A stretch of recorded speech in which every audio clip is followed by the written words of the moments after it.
வணக்கம் நேர்களே, நீங்கள் இணைந்திருப்பது தமிழ் மீடியா சிட்டியின் தற்போது கிடைக்கப்பெற்ற செய்திகளுடன். பிரேசிலில் விமான விபத்து, 62 பேர் பலி. பிரேசில் நாட்டில் 62 பயணிகளுடன் சென்ற விமானம் ஒன்று நேற்று விழுந்து விபத்திற்கு உள்ளாகியுள்ளது. இதில் பயணித்த அனைவரும் உயிரிழந்திருக்க வாய்ப்பிருப்பதாக அந்த நாட்டு ஜனாதிபதி லூலா டா சில்வா தெரிவித்துள்ளார்.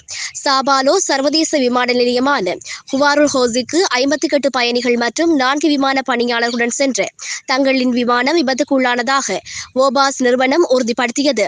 வின்ஹீடோ நகர் பகுதியில் விபத்துக்குள்ளான விமானம் கீழே விழுந்ததாக அந்த நகரின் தீயணைப்புத்துறை அதிகாரிகள் தெரிவித்தனர். இதனையடுத்து சம்பவ இடத்திற்கு தீயணைப்புத்துறை குழுக்கள் விரைந்துள்ளன. வீடுகள் நிறைந்த குடியிருப்பு பகுதியில் விமானம் விழுந்து நொறுங்கி தீ பற்றியதில் புகை வெளியாவதை போன்ற வீடியோ காட்சிகள் பிரேசில் ஊடகங்கள் ஒளிபரப்பப்பட்டன. மற்றொரு வீடியோவில் வானில் பறந்த விமானம் நிலை தடுமாறி செங்குத்தாக தரையில் விழும் காட்சிகளும் ஒளிபரப்பப்பட்டன.